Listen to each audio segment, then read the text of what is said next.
Thank you, Mr. Chairman. Happy New Year, everyone. It's nice to see everyone following the holidays, and my colleagues and I would certainly join with you in wishing the very best to Dr. Murphy as he recuperates, and hopefully we'll see him back in committee and on the floor very, very soon. Mr. Chairman, as I said at our hearing on this topic last year, I strongly support a ban on federal officers, including members of Congress, the President, Vice President, and judges and justices of the federal judiciary trading individual stocks. When politicians trade stocks, they erode public trust, not just trust in Congress, but in our government writ large. And a collapse in public trust has serious consequences for this nation. The American people, sadly, have stopped believing the government is working on their behalf. They no longer feel we're a government of the people, by the people, and for the people. And who can blame them? Republican members of Congress enrich themselves while cutting health care for millions of Americans. Donald Trump promised a booming economy on day one of his term. What do we get from him instead? The president is focused on ballrooms, on Greenland, on invading Venezuela to seize oil fields on behalf of his corporate donors, and on making millions, possibly billions, in the crypto space that he has done nothing yet to make America more affordable for the hundreds of millions of Americans who rely on him. Our fellow Americans face skyrocketing prices everywhere they look. We're coming off the weakest year of job growth since the pandemic. Donald Trump is running the American economy into the ground, and our government is in a crisis of public trust. Congress must do something to end the culture of corruption begun largely by the Republicans in Washington right now. I would welcome any chance for us to consider legislation to end congressional stock trading. But that's not what this bill does.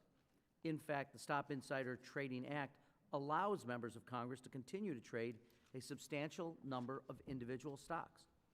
Under this bill, the wealthiest members of Congress can keep every single share of stock they currently own and use their dividends to buy even more stock.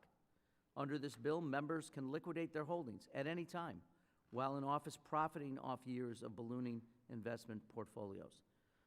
Under this bill, spouses of members can trade freely, buy or sell on behalf or for the benefit of any person other than themselves, their spouse, or the dependent children. I call this the grandma loophole, because this loophole allows spouses or dependent children of members to trade on behalf of grandparents or parents, their siblings.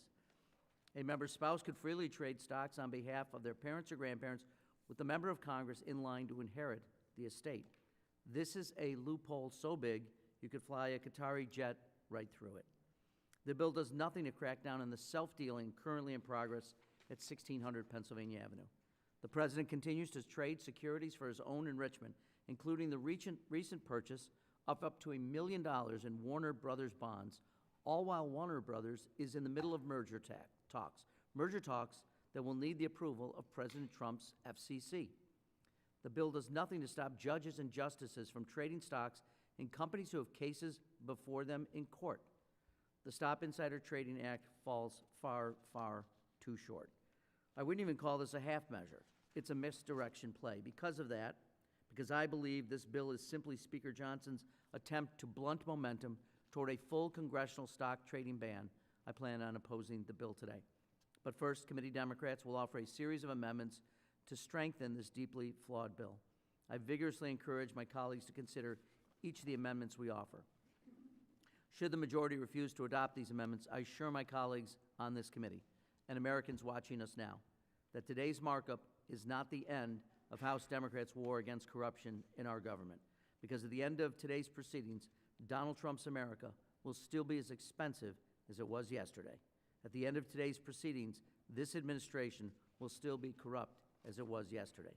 And at the end of today's proceedings, if this bill in its current unamended form moves on to the full House, to the Senate, or to the White House, members of Congress will still be permitted to own and trade a wide range of individual stocks.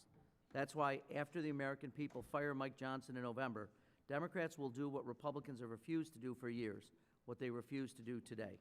Democrats will pass legislation to actually ban stock trading by members of Congress, to ban stock trading by the President of the United States, to ban stock trading by members of the United States Supreme Court.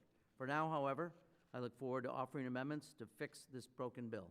And a year from now, I look forward to finally banning congressional stock trading under a Democratic majority.